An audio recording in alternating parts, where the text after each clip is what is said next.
I've got to go. Okay. Is it working? Well, so far. Okay. It'll take them a while to come. Mm. Give them 5 minutes.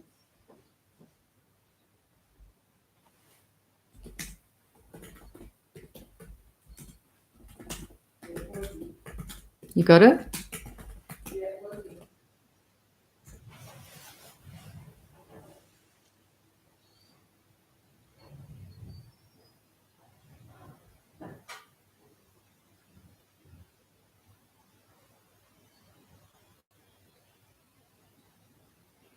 Okay, so we've got some thumbs up, some better connection. Hope everyone can find their way across to this new window. Those who have been patient enough to navigate. Yeah. Very good. We'll just wait a few minutes so people can find us.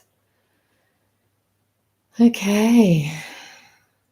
I don't know why these strange glitches happened. I just had to obviously end that live stream and go in again. Very good.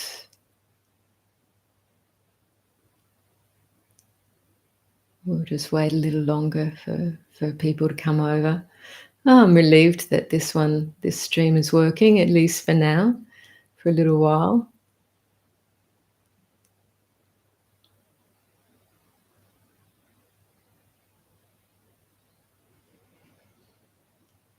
So I hope this finds everyone well at this time in your various places. Here it is 8:15 on a Monday morning, springtime, although we've just had a lot of heavy rainy weather. Someone's asking, is this Milarepa in the background? Actually, it's White Tara, Tibetan Bodhisattva of compassion, or one of them. It looks a bit like Milarepa in the distance, I can see. So, just waiting for a few more people to come over. Hopefully you can find us.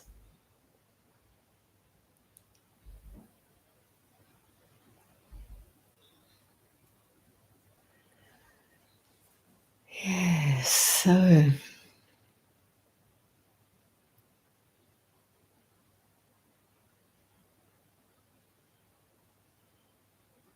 patience. It's interesting in the Pali language, khanti is the term for patience. And it often gets translated as patient endurance, which to me always felt like a kind of a grit your teeth and bear it quality. So I like to think of it more as enduring patience. So a quality that you can relate to is a little bit softer, but it has an enduring quality, enduring through all sorts of ups and downs. But anyway, the Buddha said that khanti is the highest spiritual austerity for burning up defilement or for burning up obstructions, which is a really interesting way to think of it. The highest spiritual practice, the highest spiritual austerity can feel like an austerity sometimes to not have the ability to do something, to change things. And often you have this sense of, but sometimes it can be like just having to endure something difficult. But if we find that point of just more softly enduring, or an enduring patience, it can actually turn things around very well.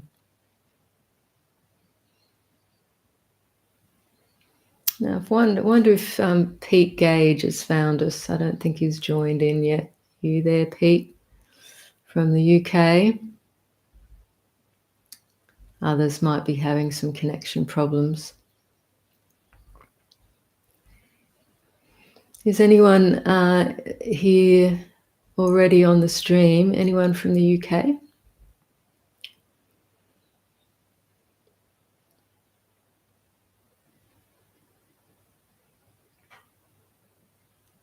Naomi's in the UK, in Scotland.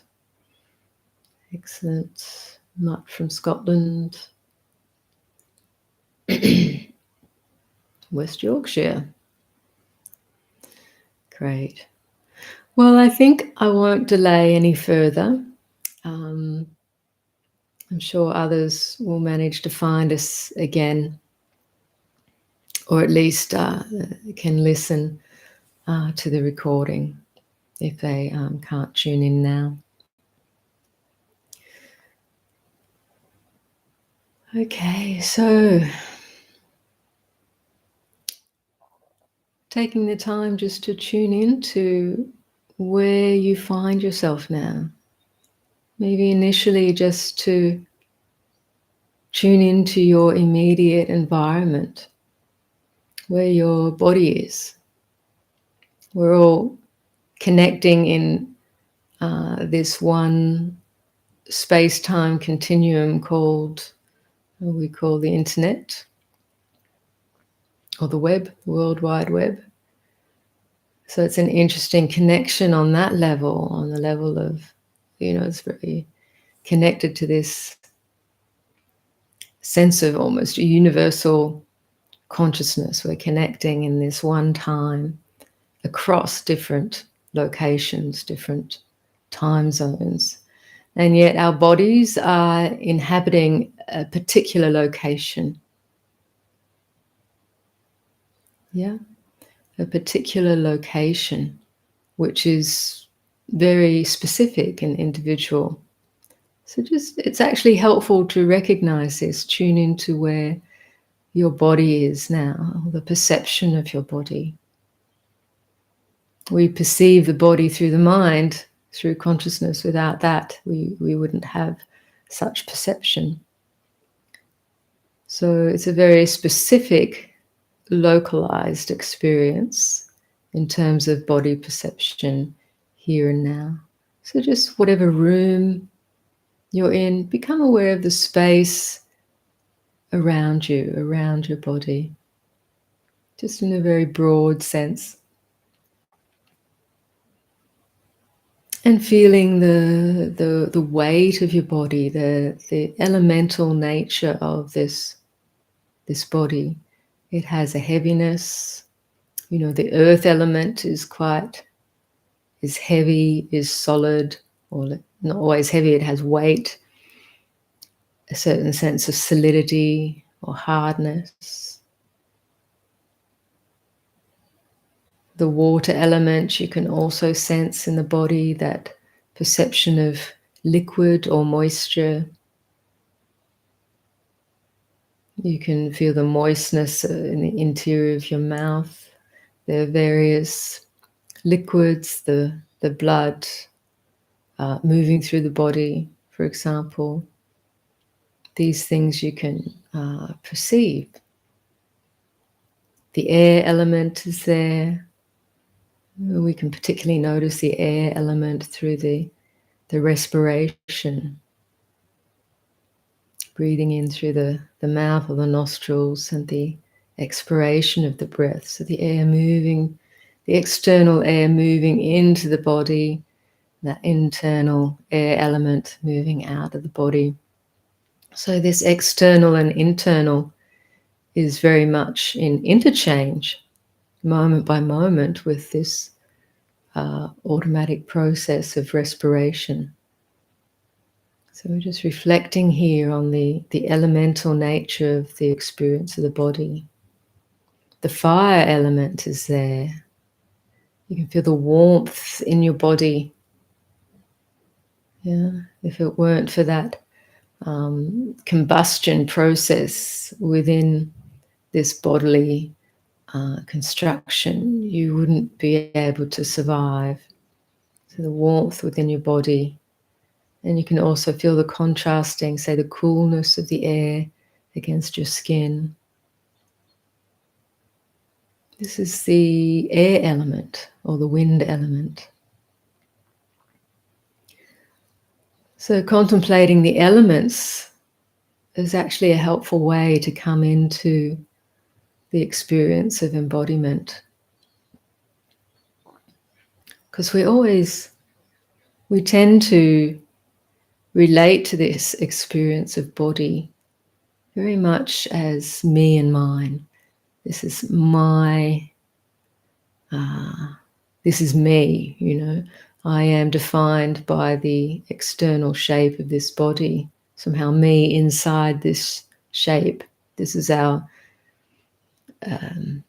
let's say, the common perception of me, defined by this, what are called the skin bag, the elements contained within the shape of the skin, hanging on this skeleton.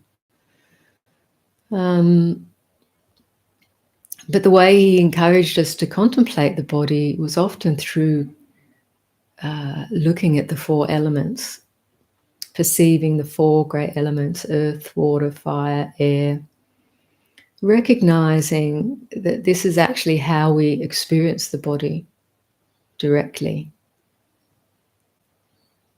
A combination, a changing, ever-changing combination of the elements of earth, water, fire, air, or solidity, moisture,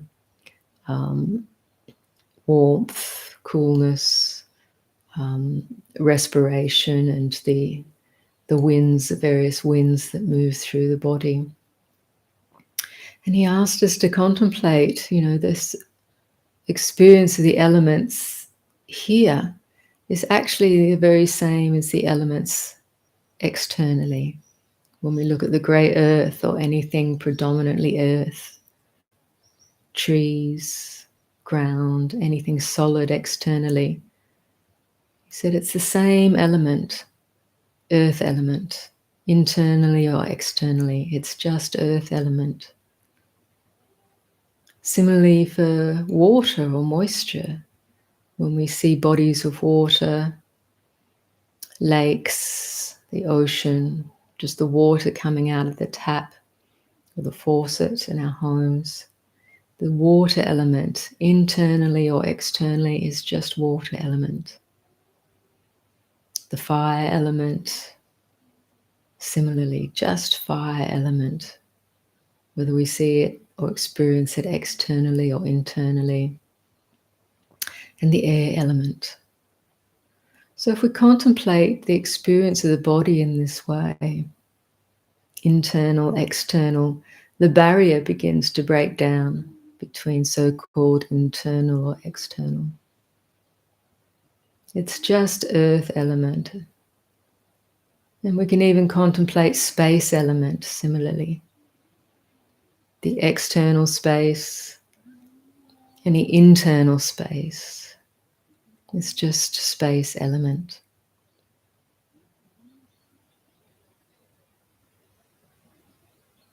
And this body, to continue on with the contemplation, this body is dependent on these great elements. Without food, as nourishment, which is predominantly what we call solid, even though it's a mixture of all those elements. Without food, this body would waste away in a fairly short time.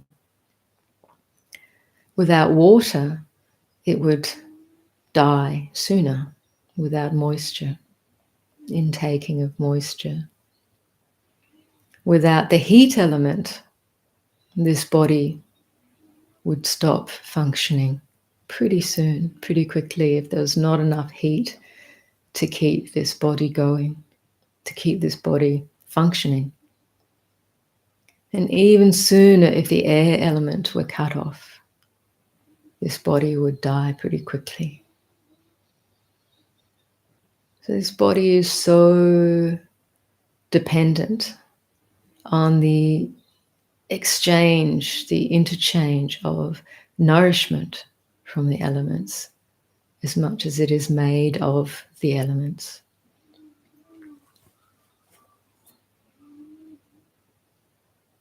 So let's take this into a deeper meditation.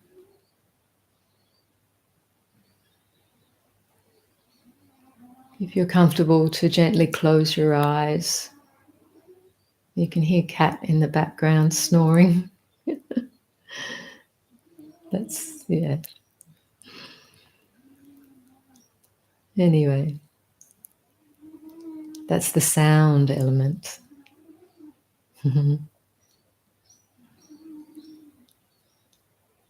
So coming into this more meditative space where you close your eyes, connecting with the feeling of the breath, the sensations of the breath, which, as we were just discussing, it's the air element. Notice how the interchange of air happens so almost imperceptibly. It's so much a part of this experience of embodiment and of being, is this interchange, breathing in the air, taking in the air into this body, and all the nutriment, the oxygen, the nitrogen, the various things that actually feed, help keep this body going, breathing that in, circulating through our whole system. And the body expels the carbon dioxide, the element of air that's no longer required. So this body is in a constant process of taking in nourishment from the environment and breathing out, perhaps not just carbon dioxide, but breathing out a lot of other molecules into the environment. So this body is this interdependent interchange of elements, constantly in process, not just through respiration, but through other bodily functions. How can we say that I begin or end here, and then the outside begins beyond this frame of the skin bag, when we're in such constant interchange, these elements? So let's contemplate that for a few minutes as we breathe in and out. And by that I don't mean to think about it, but just to be aware of that profound or profoundly complex and relatively mysterious process of being and of interdependence.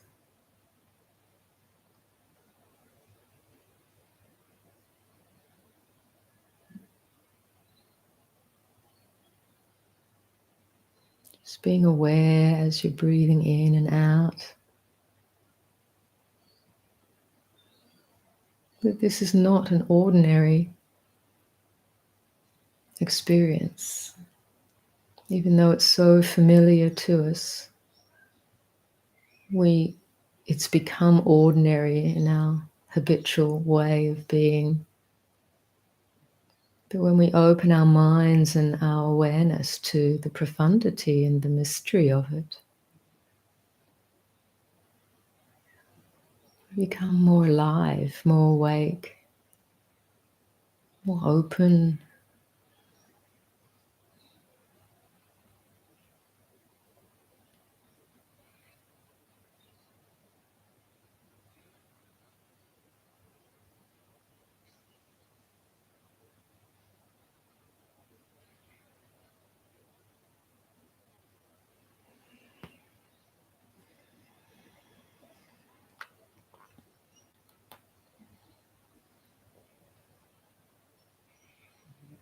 And as we become more alive, awake, and open, it's really the quality of the mind changing, opening to reality.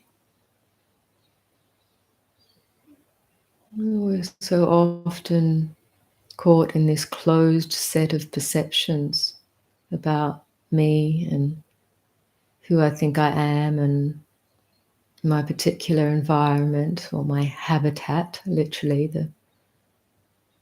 the environment of habit within which I function.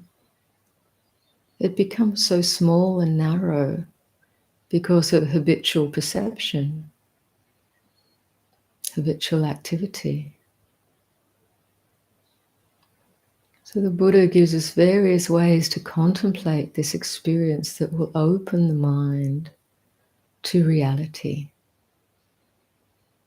this profound experience of being, and to be aware, to stay aware in this process of being, the process we call being.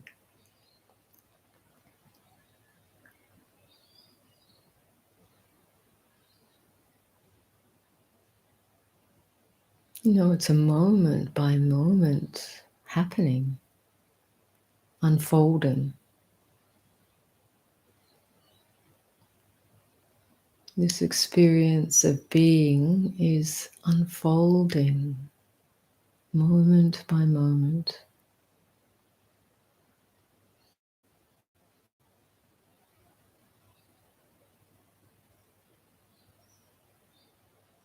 And every moment of unfoldment is new. It's completely fresh, completely open.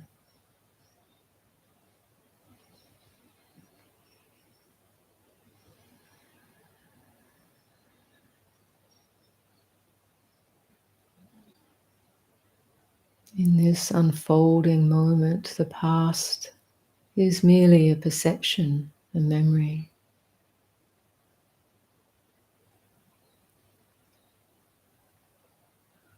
Notions of the future similarly are merely thoughts, projections.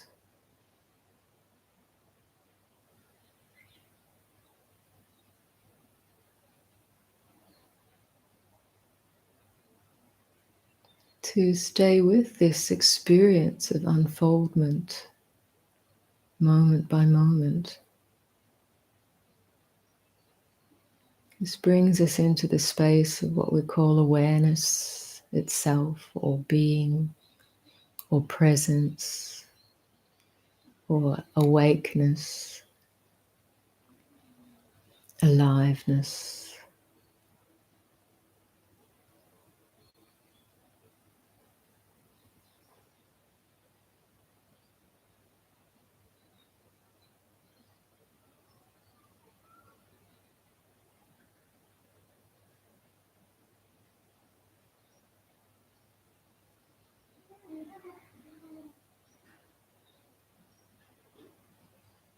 And within this moment by moment unfoldment, we experience the various sense impressions.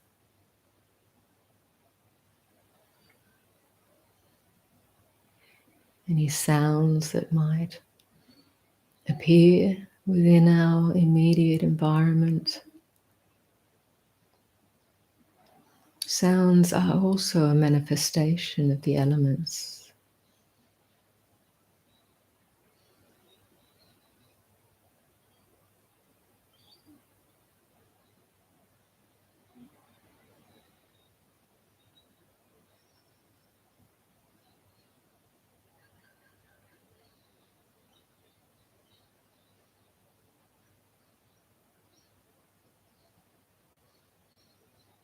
Any sensations we may experience.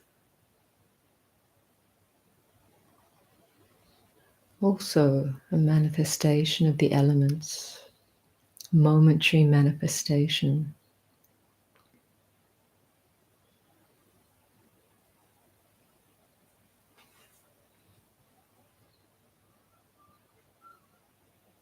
Any thoughts or images that pop through the mind, run through the mind. Similarly, manifestation of the refined elements.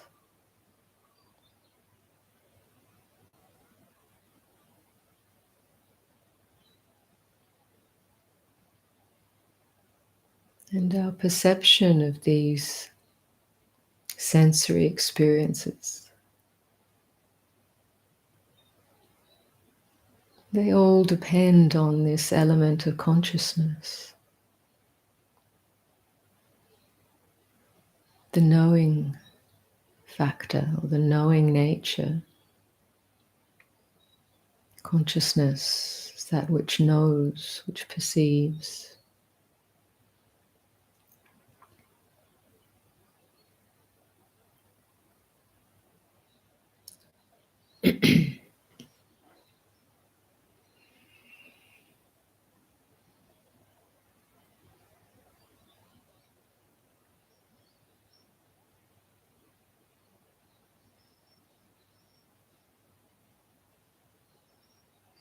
Staying connected with the movement of the respiration, just to help you stay connected with this present moment unfolding. Because the breath, the respiration can only be perceived or known as it's happening in the moment. So it's a helpful touchstone for staying present. Because as you'll notice, the tendency is to be drawn into a stream of thinking, whether it's gross in terms of very obvious concepts and mental proliferation, or subtle movement of connected thinking.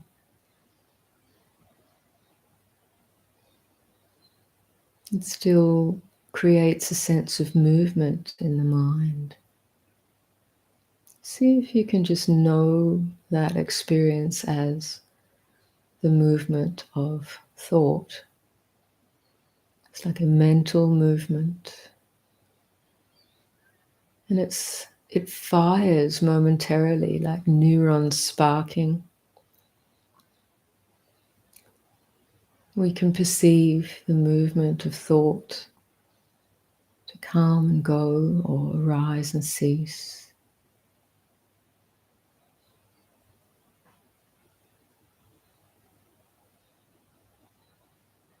Even like flashes of lightning in the night sky, the appearance of thought or concept.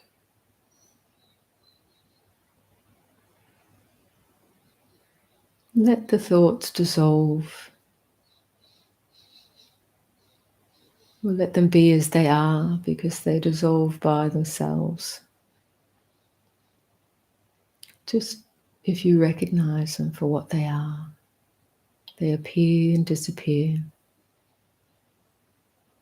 As the great masters would say, they self-liberate within the space of awareness itself.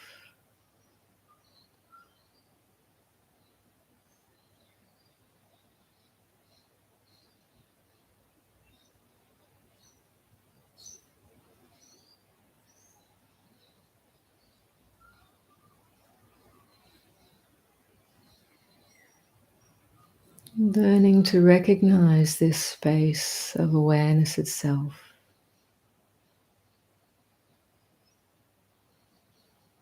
So it's a subtle shift from recognizing the movement within the mind to recognizing the context or the basic space of the mind.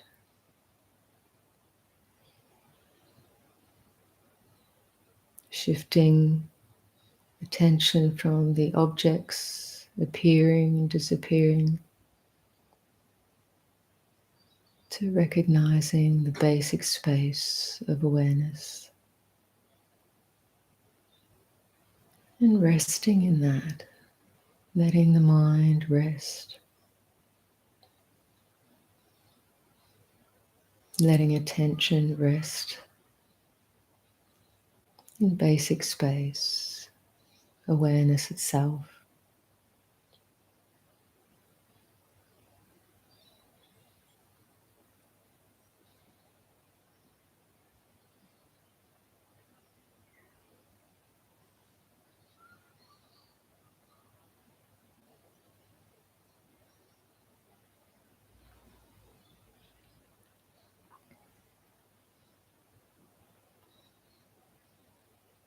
Whilst perception of different sense experiences still happens, it comes and goes by itself.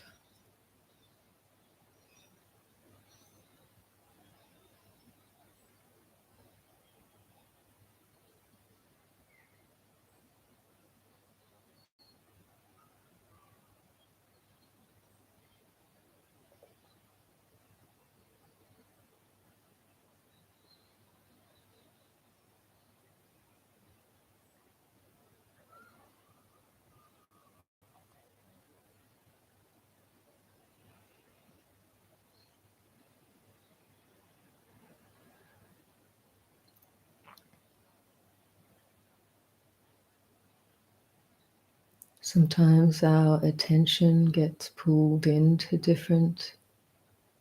thinking about different experiences. And we learn to recognize when that happens and release attention from that stream of thinking, or just see thinking as thinking. And remember and recognize again the basic space of awareness as home base, as a place of rest, of simply being.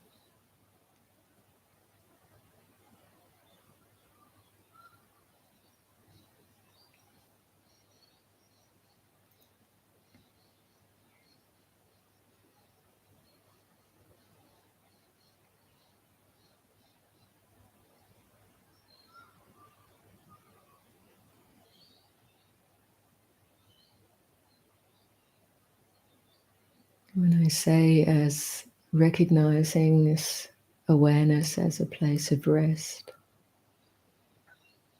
it's not so much a place of sleep where we close our inner eyes and disappear per se.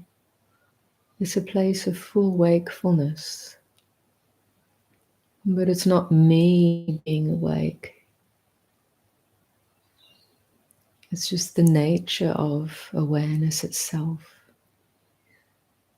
This quality of openness, of wakefulness.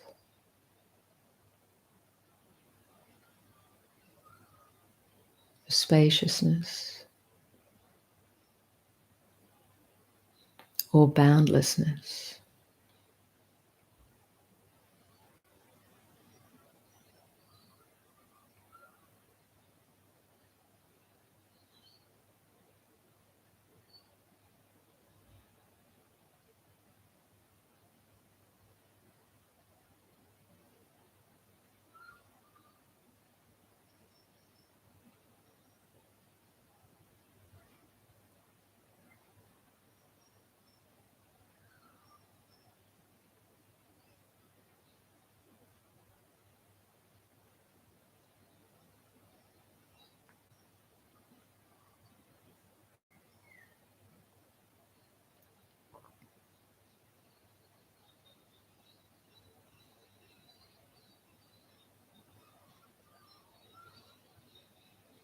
This is the place of letting go, of non-attachment.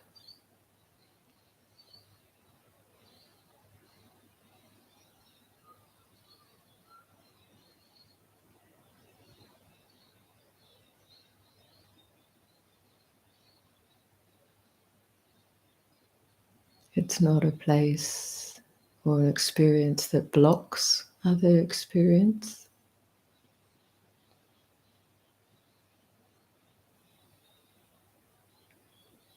Or that picks or chooses what to experience.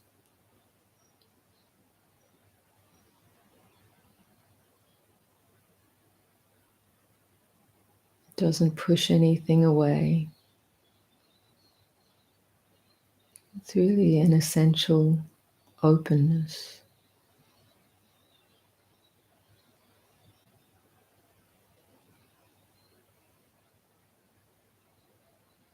A deep nature of awareness.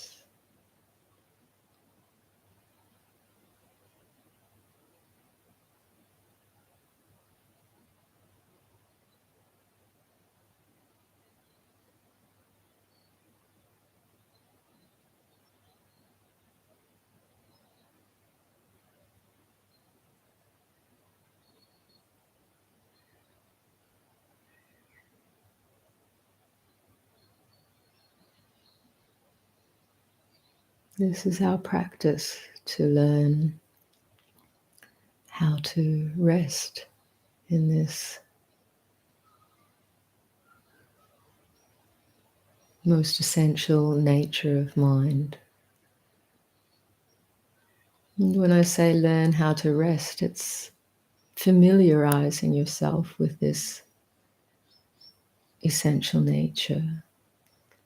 It's not something that you create.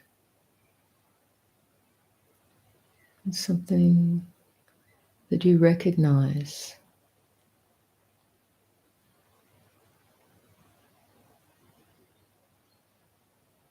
An element of your essential beingness that you recognize. And in doing that,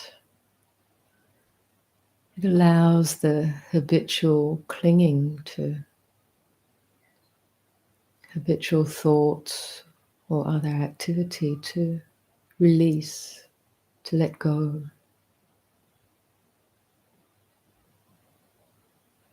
To be freed.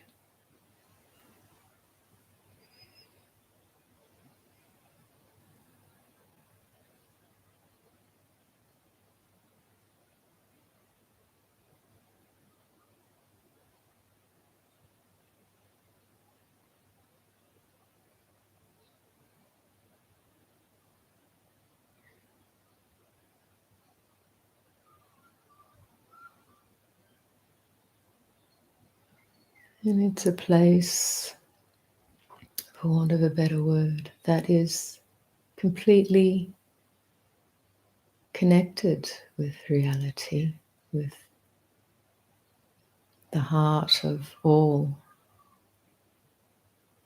It's not a place of disconnect.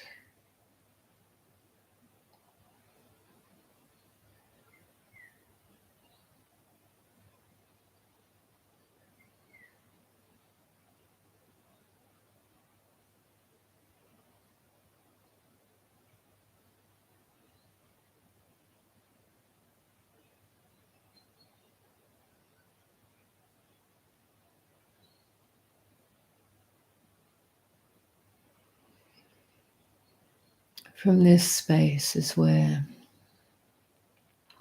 the most beautiful qualities of a human being can manifest. Love, compassion, joy, equanimity.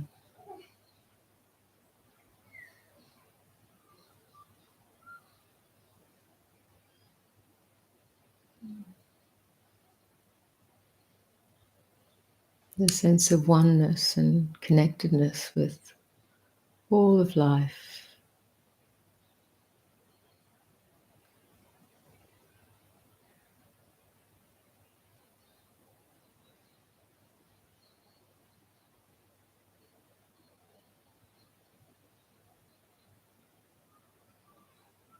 And that which is beyond life.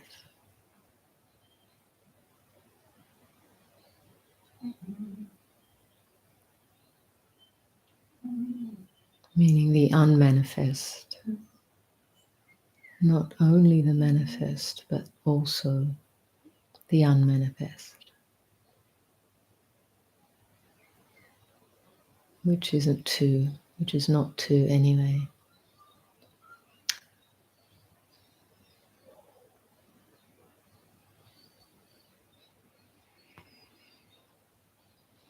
So breathing in deeply, connecting more strongly with your breath.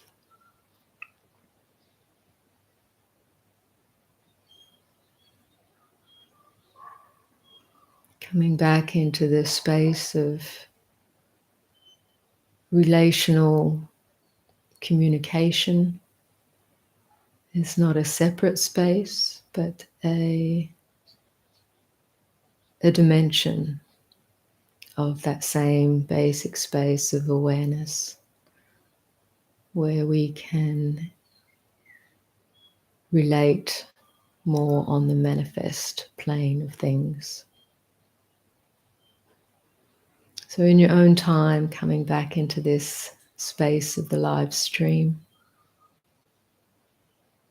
and we'll have an opportunity for some questions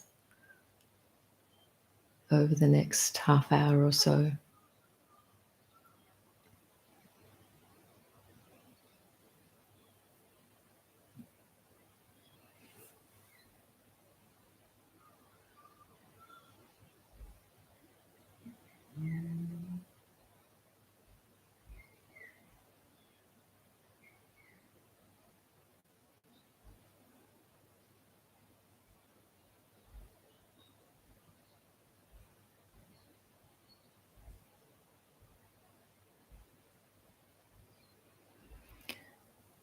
So feel free to ask any questions through the live chat.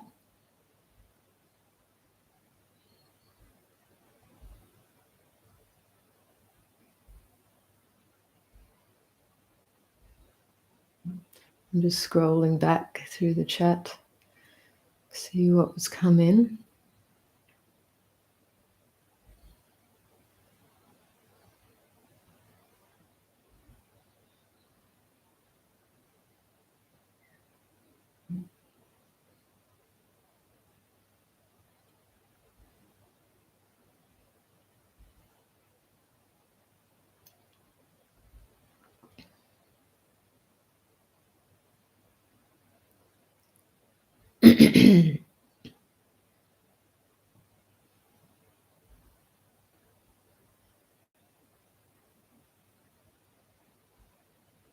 Okay, thank you.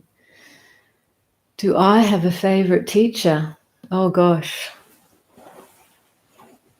Favorite. I have many teachers, and many have been so helpful in many ways.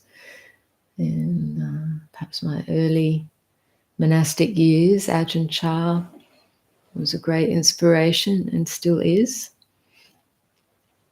In the last decade or so, connecting, well, let's say in the last, more so in the last few years, being able to listen to the teachings that we have handed down from Padmasambhava have been really powerful. So Padma I relate to a lot.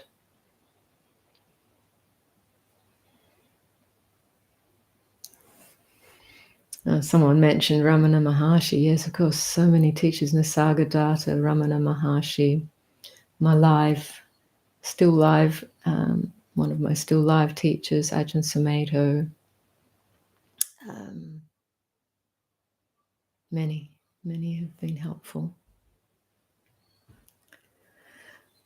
Okay. Any questions coming up for people? We have the opportunity to discuss some Dhamma, or any other somewhat related questions you might have. How was that guided meditation for people? I'll just get some water.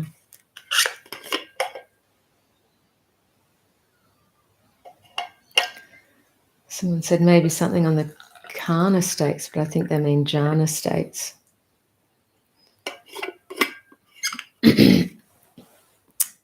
Yeah, jhana. Listen, there's some really good teachings that Jayasara has put up on jhana from Ajahn Lee Dhammadaro on the YouTube channel. So have a look there. It's in the Theravada or forest tradition stream. There's some really good teachings on that. But, lots of people are interested in jhana in terms of getting states of concentration. But my main teacher, Ajahn Sumedho,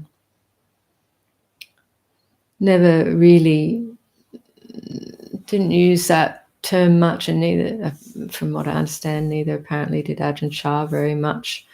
They just talked about the mind stilling enough to begin to contemplate the nature of reality. A lot of people get hooked on this idea of jhana and having to get something and having to get a specific state and has to be like this and that, which really can undermine the ability for the mind just to settle into relative stillness, states of relative stillness, which is just what jhana is. It's relative states of stillness, which you would have experienced, any one of you would have experienced to some degree in this guided meditation, is relative states of stillness. And they're not something that the Buddha encouraged in and of themselves, but as a support for understanding the nature of the mind, the nature of reality. So relative stillness of the mind can assist in seeing clearly what's going on. So that's what samadhi is helpful for. People can get addicted to samadhi states if they become very good at them. So just to keep that in mind as well. One teacher, I forget who it was, said if there's Maha Samadhi, there can also be Maha Delusion. Great Samadhi, great delusion. Because the mind can be really focused, but not necessarily open to see the wholeness of what's going on. Yeah, so you can get hooked on powers, spiritual powers of various sorts, but it's all based in egoic sense of me and my power, and look at me. So the Buddha, although he taught samadhi, it was as a support for wisdom, for the arising of wisdom and understanding, and ultimately letting go, seeing the true nature of reality in terms of that which would release the individual from suffering and the causes of suffering. This is the Buddha's main teaching point. So I'll just say that for now. But as I say, go on to Jayasara's channel to find some more stuff on samadhi. She's also uploaded recently some Ajahn Chah's talks on samadhi, right samadhi, wrong samadhi, etc. All really helpful. Okay, so let's scroll and see what questions have come in since. Someone says, what is desire? Someone says, I was wondering how this oneness we're talking about is relating to belief or experience in the moment. Okay, I'll address both of those. First, this oneness relating to belief or experience. No belief. This practice is not about hooking onto a belief into anything at all. It's about investigating the nature of your experience. So there's many teachings that might point to the ultimate one, and articulate the ultimate oneness of, say, reality, which is an inspiring pointing, and it might even feel intuitively correct. But until we actually can understand that for ourselves, to actually see something that within, experience something within that verifies that, it is a theory, or it is a notion, or it is a concept, until something is verifiable within our own experience. And then, even then, it's subtle concept. So we look beyond concepts, or look through the delimiting nature of concept itself. But an experience in the moment is exactly what this notion of oneness is pointing to. When in that space of present moment awareness, when people experience it in different ways, but the dropping away of the sense of separateness, whether it's momentary or more sustained, and an insight into the fundamental nature of reality, or that the sense of separateness is a result of a mental construct. So, but none of this is to be believed per se. It's the Buddha's teaching is very much encouraging us to investigate, giving us tools and ways and frameworks of investigating the nature of one's experience, to actually see what's going on within this body-mind.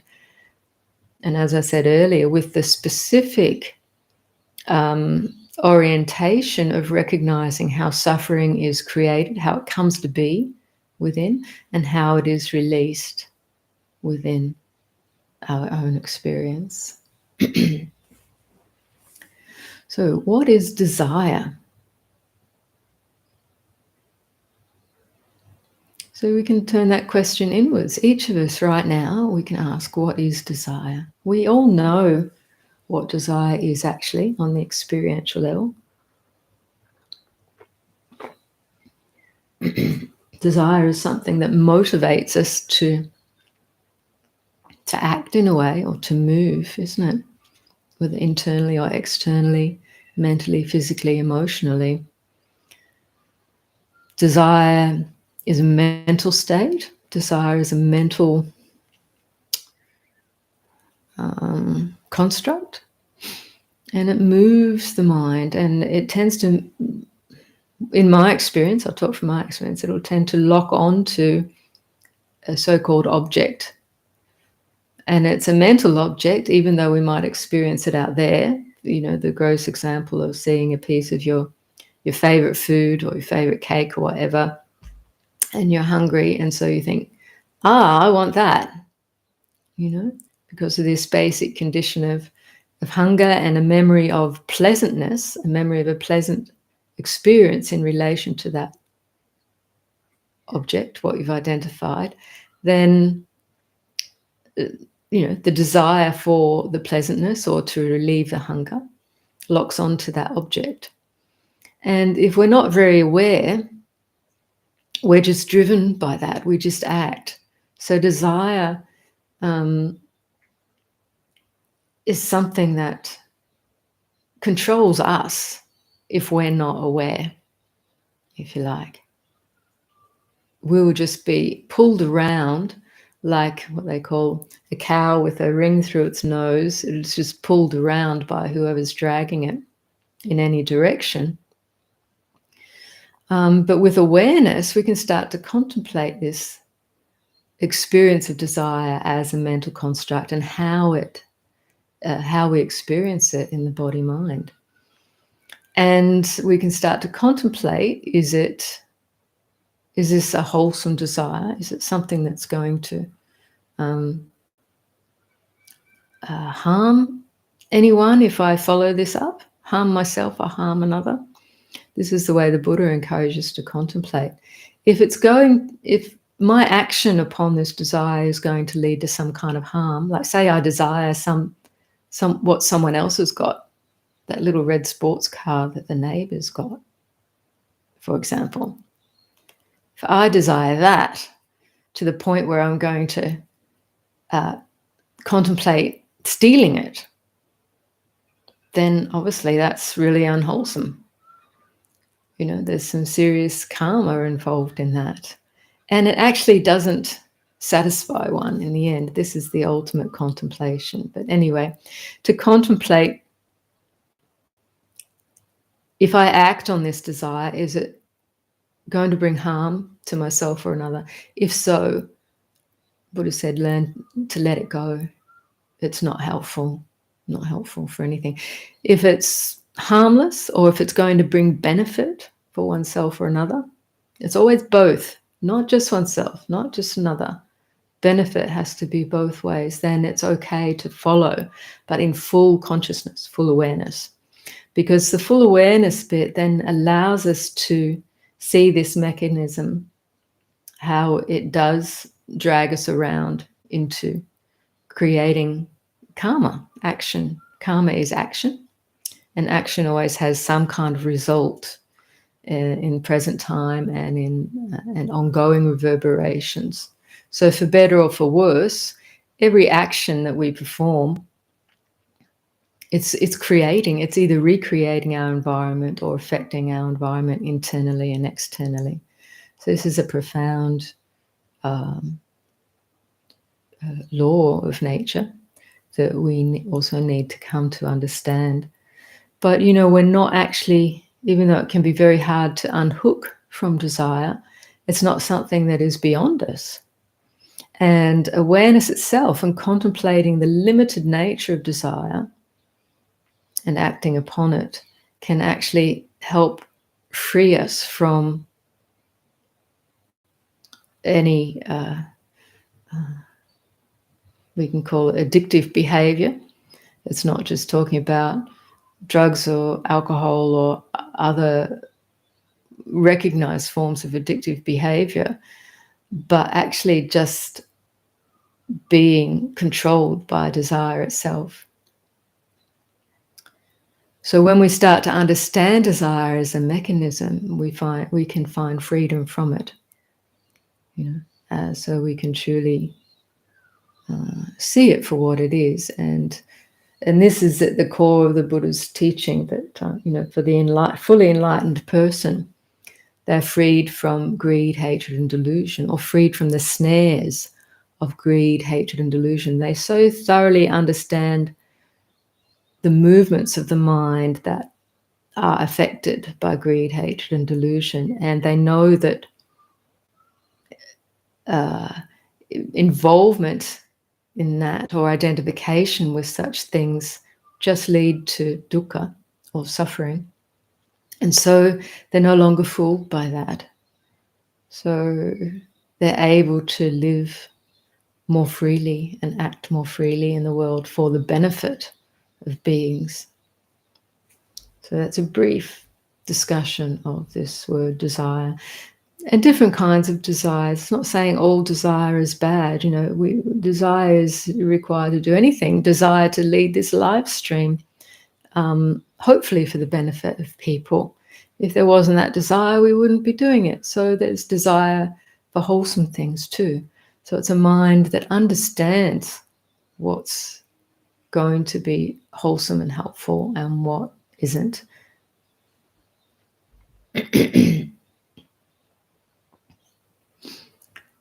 Okay. How to cope with extreme waves of sadness and fear. Yeah, this is really powerful, and what many of us will have to encounter at some point in our life or lives. Sadness or fear, along with other powerful emotions, can be experienced because of various causes and conditions. You know, this is part of the experience of being human. You know, there was one phase in my life earlier as a monastic where I was really working very powerfully with grief and rage. And, you know, sometimes in the spiritual path, but even if we're not yet on a spiritual path, these powerful emotions do need to be, need to be encountered if we're going to see beyond them and work through them. It doesn't mean, even though they feel really difficult to navigate, it doesn't mean that they're bad. So this is important to see. Usually our mind, our habitual mind, will judge anything that's painful as being bad, and then interpreting there's something wrong with me per se. So we have to see through that interpretation and habitual way of perceiving these things and look perhaps more at the manifestation of the energy itself and recognize it's an aspect of this human beingness on the emotional plane. For example, sadness and grief is natural if we've experienced loss of a loved one or the loss of something that was important to us or that we loved. And that's part of that relational realm. And so we have to learn how to bear with these emotions as they arise, as they're present, but also how to be compassionate and kind as these things are manifesting. They are waves as you've perceived them. And just as the ocean is, when there's stormy weather, is whipped up into powerful waves, which can feel, very even destructive at times, to know that this is a result of particular weather pattern right now. And then once that pattern has passed, the ocean resumes its still state. Similarly, the nature of the mind in its natural state is still, and its natural state we can still access, we can still know, even as these emotions come as waves. So it's a bit like saying know your ocean nature even as the waves arise and cease. So this is a practice that we need to, or something that we need to practice. So one other way to talk about this is to contemplate sadness as sadness. It has a particular tone, it feels like this. Or fear has a particular tone, it feels like this. So when you're contemplating these states or experiencing these states, turn your mind into a contemplative inquiry. So sadness is present. Where do I feel it in my body? It's here or there in the chest or the stomach. Breathe with it. Ask yourself, can I just breathe with this state as it is in this moment? It is a changing state. It's not a solid thing. Any emotional state is like a moving weather pattern. It's changing. And as soon as you're able to contemplate it just as that, as a manifestation of the elements, like in this earlier meditation, it's a manifestation of the elements in one pattern, but it's changing. We only perceive it as solid when we kind of get locked into a relationship with it. It's going to be like this all the time, and if we resist it. So seeing it as changing form, connecting with your breath is really important to allow these states to move through. Fear is similar. To work with fear in a similar way, it has different feelings, of course, different ways of manifesting. But keep turning your mind back to the inquiry. That which knows these states as they are is not bound in them, is already free of them. Yeah? So we learn not to be frightened of fear, but to investigate it in order for it to just pass through. And these are powerful states, but we can work with them. And they don't perceive them as like they're going to be embedded there and I'm going to have to work with them for years or years. It's just this momentary experience, and then let them go. When they're not there, know them, they're not there. Sadness or fear is not there, 24/7, every second, every minute of every day. Recognize that. But this quality of compassion and kindness with the way that you engage with that will be of a powerful force to allow these waves to move through. And as they move through, as you see them, as you recognize them, as you breathe with them, understanding about them will deepen, it will arise naturally. So you don't have to analyze where this is from in a thinking sense, in a dualistic sense, but work on, letting the heart find rest at its deepest, in its deepest nature, even as these waves move through. And I hope that's helpful. There are some meditations on our website, vivekahermitage.com, a set of meditations which might help you to work with these difficult emotions, these painful emotions.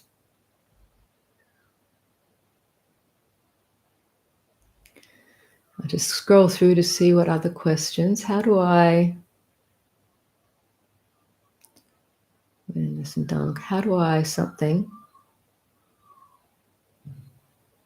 define that I realize awareness in Dharmakaya? Or how to definitely, sorry, I didn't understand that question. Something about realizing, I've lost it, I have to scroll back.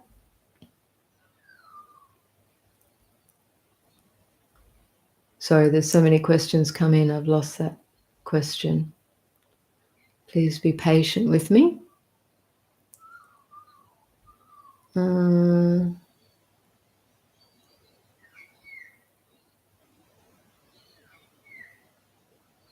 So I've lost that question. We'll come back to that. Someone says, often when I'm meditating, it's as though there's a strobe of light emitting from my forehead. We can experience different things in meditation. I haven't experienced that in terms of a strobe of light very strongly, but sometimes the forehead, this can be around the third eye, and sometimes this might be if it's not connected with thinking, check out what your experience is. Because sometimes if we're very focused in the thinking center, so a lot of energy comes here. And that might create also a sense of a concentrated light, as I'm looking at here. Or when you say strobe, I'm not sure if that means flashing at all. So that might be connected more with the movement of the intellect in a way. But it might, if it's connected with more of a stillness of mind where light is just emitting without any sense of limitation in a concentrated, delimited way, I'd say this is just a natural occurrence, and to keep your awareness, it'll probably change into something else, but just to keep your center of awareness and know whatever experiencing you're experiencing is just that way. We don't have to decide there are so many experiences in the realm of meditation. We don't have to decide what is this, what is that necessarily, but it's to know just what is in the moment and to not get hooked onto it or hooked into it, but to allow the mind to be open and just know the experience as that. And it will shift and change, and we know it as that. So the basis is that we sustain this knowing awareness of just what is, and whether it appears and disappears, whether it changes over a slower time, we just know that, just as it is, and don't conclude on anything.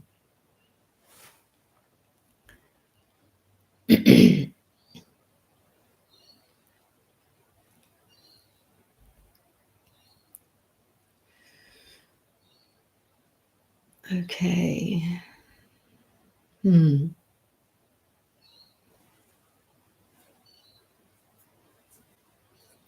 So for Heidegger, I'm sorry, I didn't understand how you formulated your question. Something about, I think it's how do I find awareness in Dharmakaya?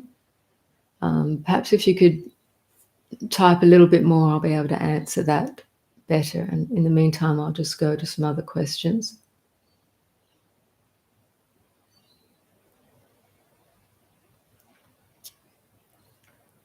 Why can't I seem to come into contact with the stillness inside anymore? I have become impatient. I can't seem to find it anymore. Well, impatience is one, and desire for a memory, the memory of stillness it's a pleasant memory, right? And when this is such a good lesson, because it happens for all of us, we desire to get that state back. The actual desire is what then obstructs. Desire is looking for something, it's looking for an object based on a memory. So there's attachment. So when there's attachment, mind isn't open. It's locked into an object or looking for something, say, called like this memory of a pleasant state.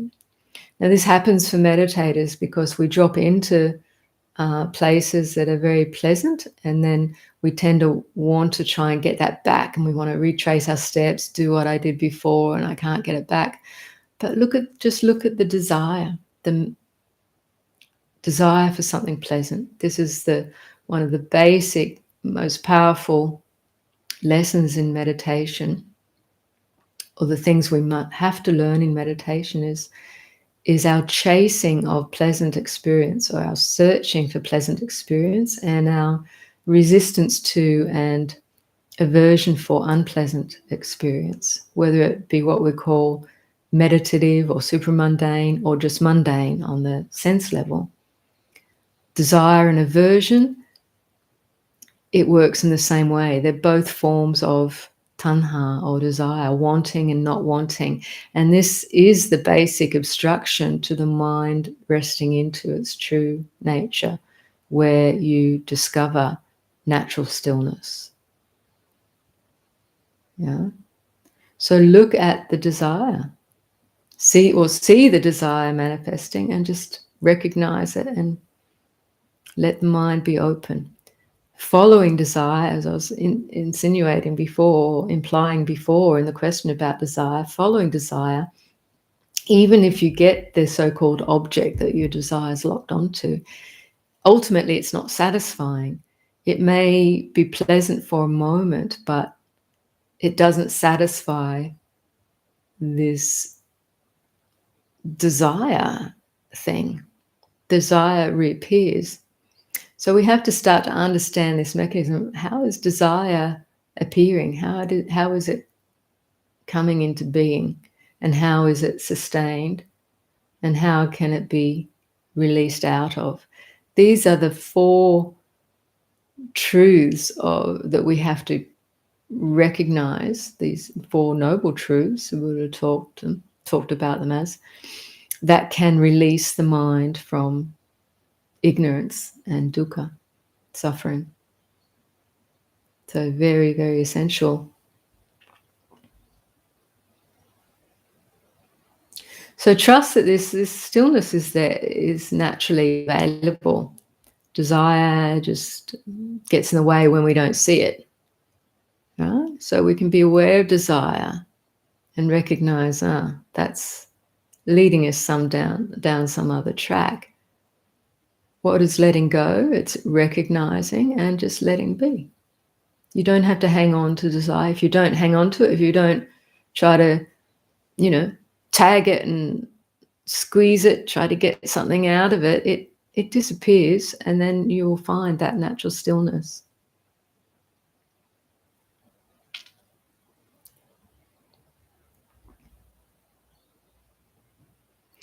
And someone says, I think as a response is to embrace afflictive emotions in awareness.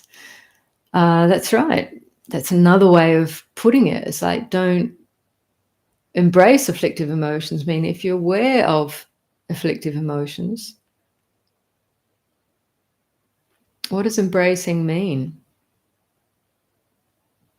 Just don't resist, don't push away, because this pushing away or aversion, it arises naturally. This is the habitual mind doesn't want unpleasant things.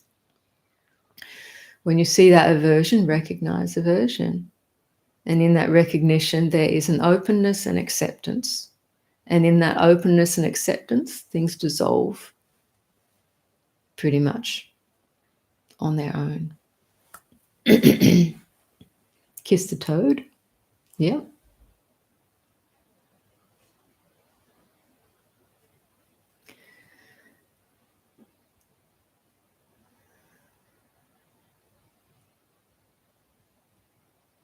Someone says, how do you come back to the present when in moments of suffering? How do you forgive yourself when lost in this?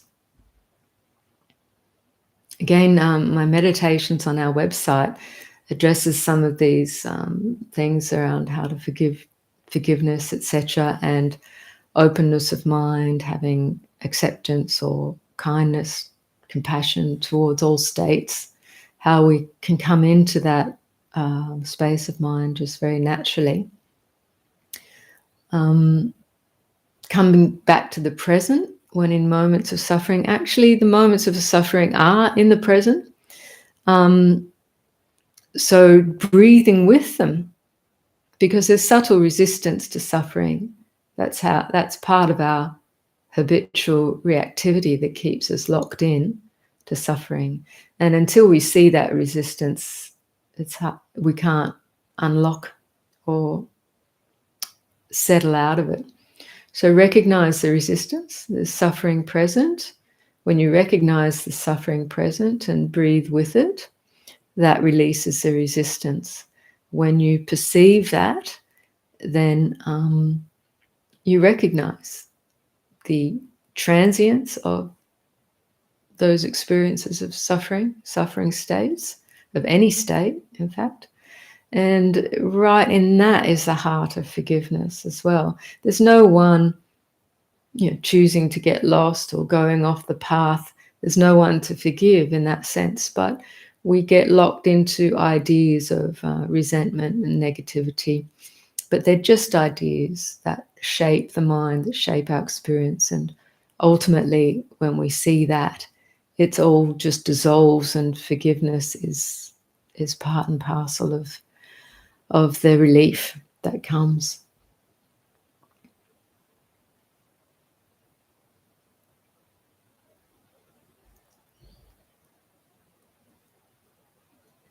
I see in Tibetan Buddhism people use the japa mala, is chanting names, mantra, same as sitting in meditation and trying to be aware of the surrounding, not caught up in thoughts. So we can use different meditation techniques, if you like, or chanting and mantra, or using the mala beads are different ways of,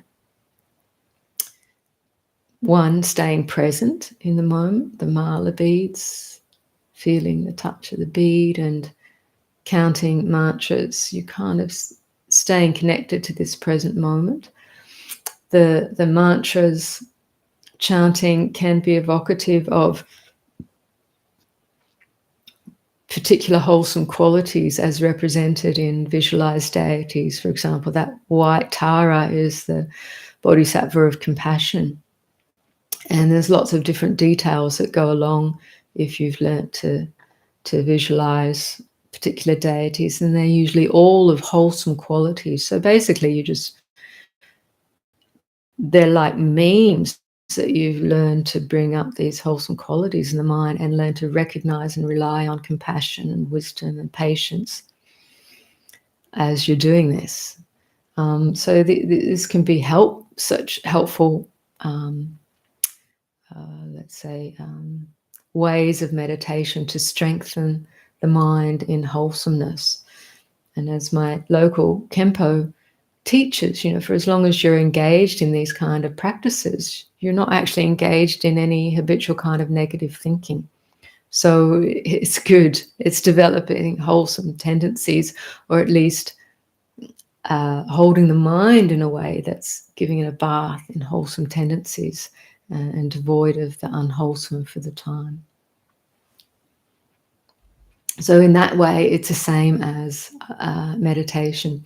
So meditation, sitting, being aware of one's surroundings, and not trying not to be caught up in thought, is a bit more direct, looking at the mind, looking at positive, negative thoughts as they come and go, and discerning. Really, this is the element of letting the mind discern the wholesome and unwholesome qualities that appear in the mind, but also trying to see the coming and going nature of everything that appears in the mind, the quality of anicca, impermanence or transience or instability, which ultimately informs the mind that none of this stuff is worth clinging to or identifying with.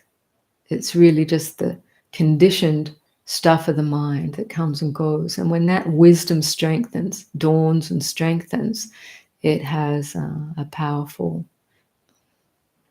effect or freeing effect on the mind.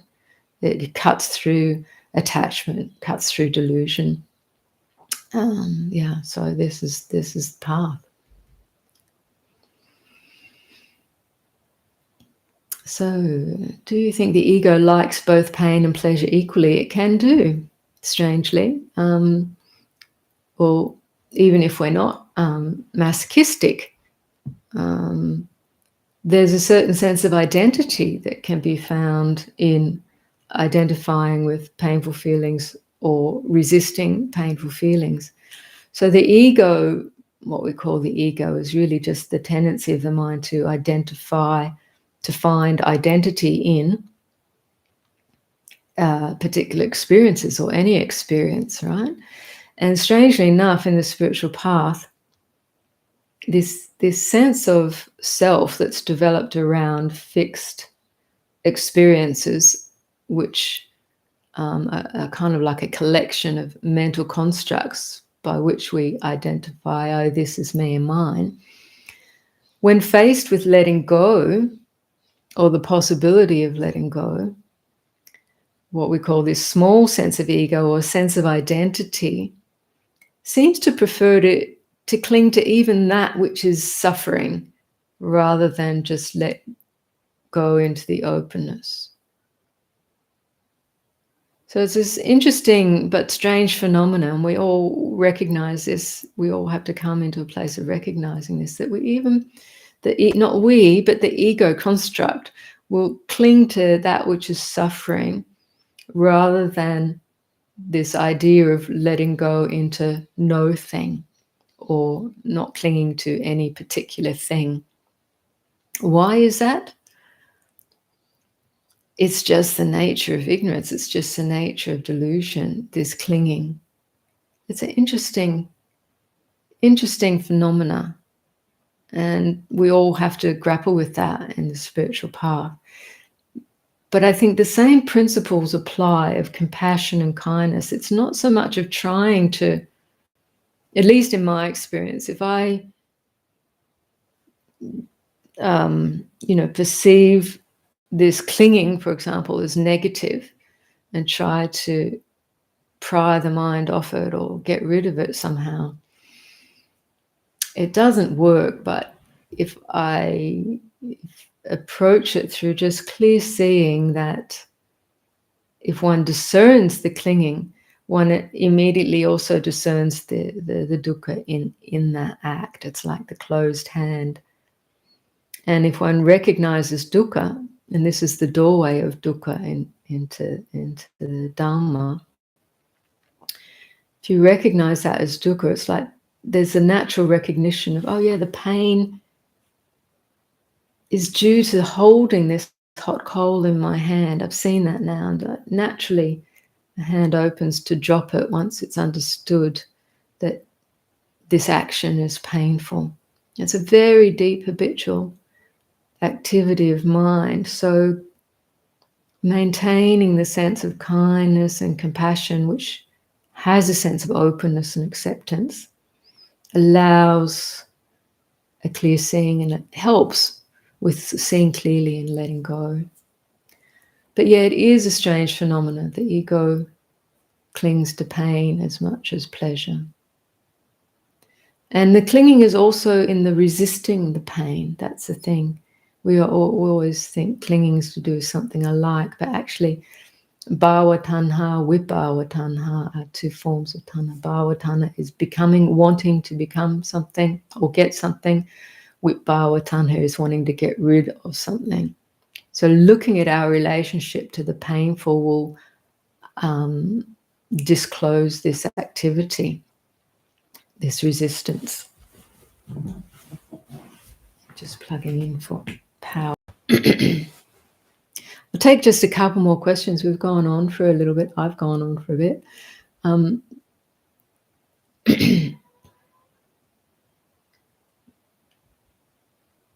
Does questioning if a desire harms apply to diet in your perspective? Well, yeah, I mean, eating is a very primal thing. So naturally we have a desire to eat. So particularly if we're hungry. But at least if you're looking at addictive behaviors within your diet, what you choose to eat, if you recognize they're actually harmful for you, the more you acquaint yourself with this reality as you investigate, then quite naturally some of the,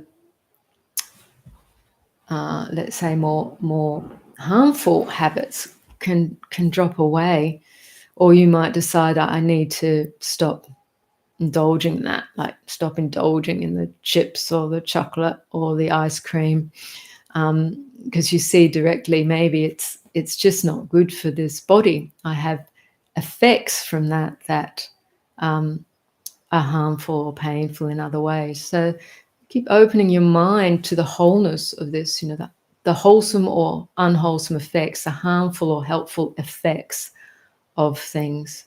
We can learn a lot from what we ingest, actually.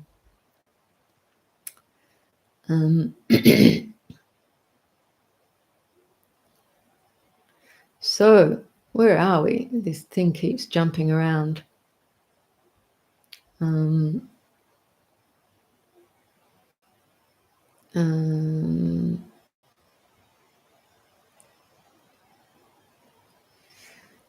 Okay, our emotions, thoughts becoming physical.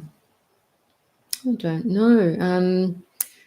I can perceive emotions already in the physical sense. So if I feel sad,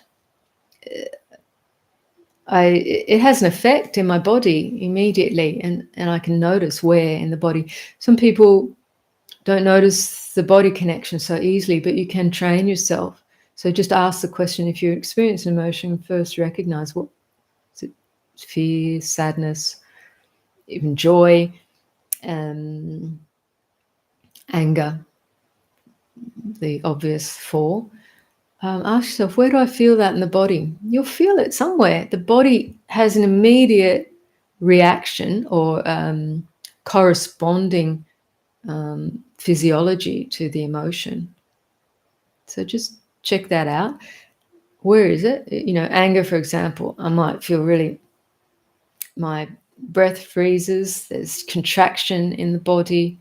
You might feel heat somewhere, jaw tightening, third eye on fire, all sorts of things. So just to know that, and as you recognize that and breathe it, you can find actually the emotion starts to subside. Interestingly, rather than trying to let it go from the point of view of the mental perceiving of the emotion, if you sense it in your body somehow and breathe with it, it's able to release further, because there's this powerful neurological connection between the brain and the gut. And it's informing the body is informing the brain constantly. So as long as an emotion is locked into a physiological state, you're sending messages to the brain to preserve it and vice versa. So it's interesting to breathe with it in the body, sends a message to the brain that it's okay to relax out of this. That's similarly for sadness, or for fear.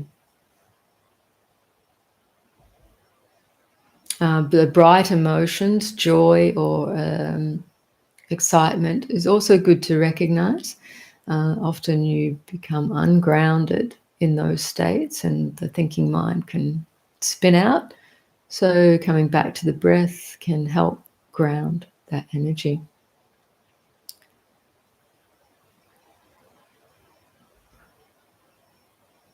What is the relationship between non-duality and Thanatology?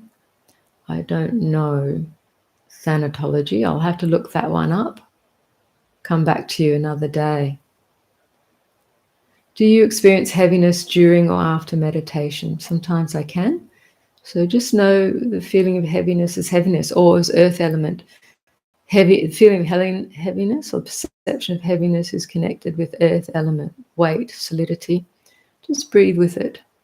Intersperse that air element with the earth element and just see how that responds. And different experiences, elemental experiences come and go. When you're tired, for example, you feel heavier. Yeah. When you're really refreshed and happy, you feel lighter. Just notice these corresponding experiences. They're all changing. None of them are solid. Just notice how things are in that moment.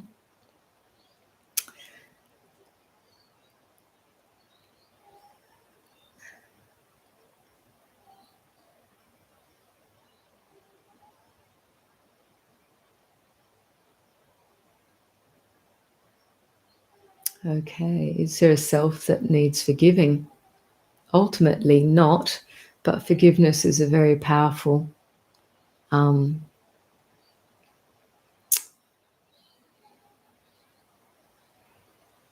state, if you like, particularly if one has built up a habit of self-blame or regret around certain actions in the past, which we can all probably attest to. Forgiveness can be helpful to clear and let go of that habitual construct, because it has powerful emotional affect as well. So, to consciously be aware of anything we regret doing, and to consciously recognize we all act out of greed, hatred, and delusion when we're not fully enlightened. We're all caught up in this same predicament. But you're in a waking up process now, and you've recognized maybe some harm in the past. It's past, it's a memory, it's gone. But there may still be effects on your own heart or for others, or wishing you'd done things some other way. There can be recurrent thoughts about, oh, I wish I'd done that differently, I wish I'd done it differently. So this is where forgiveness is really helpful. We can't go back to the past and undo it, but you can forgive yourself as you would any human for mistakes made, and recognize that you have that ability to see now.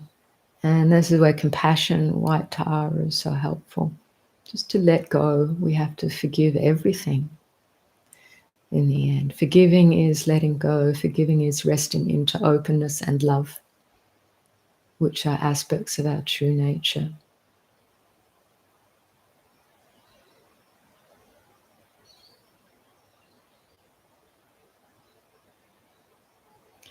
Okay, so here we go. I'm going to just take this one last question. Someone said, what are some of the changes you've seen in people that have become stream enterers? I'm not going to say what I've seen, but to say what the Buddha says. With stream entry, 3 fetters drop away. That is personality view, attachment to rites and rituals or certain cultural conditionings, and doubt. Now, these 3 things would have to be explained more in detail, but personality view is the view that takes the body wholeheartedly, me, the shape, to be the limit of who I am. This is me, this is mine, this body is me and mine, I am this body, etc. So personality view, you've seen beyond that in terms of this body, mind is the five khandhas, the construct. You've had insight into this. It doesn't mean that one is completely free of the perception of self. The perception still remains, and one can be overtaken by delusion again as well with regards this me and my body. But there has been an essential insight that doesn't change, so the mind can come back to this understanding or clarity, if you like.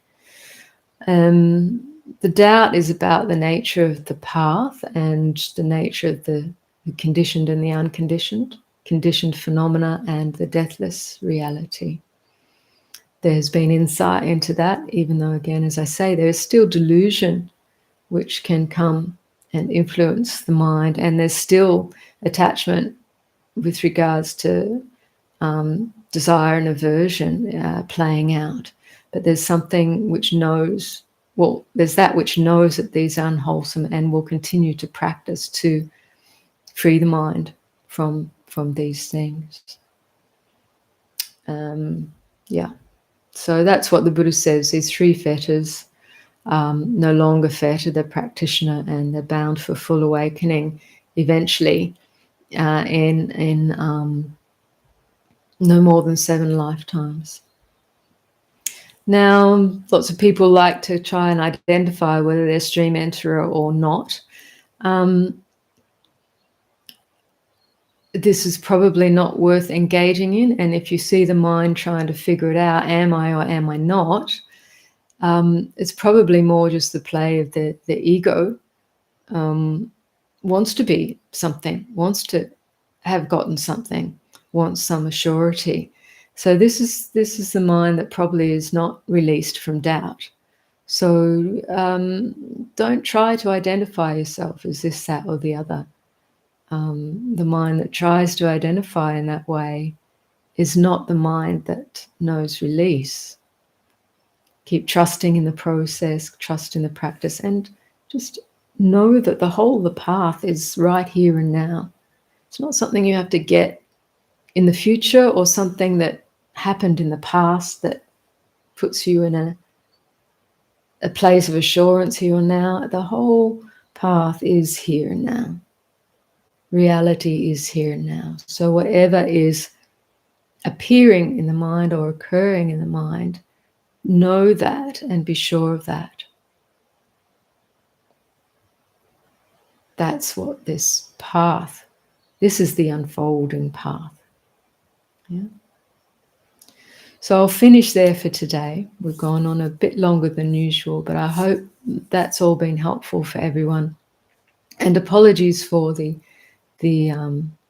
hiccup with the beginning of the live stream and our unstable internet connection, but it is a constant reminder of the instability of all conditioned things.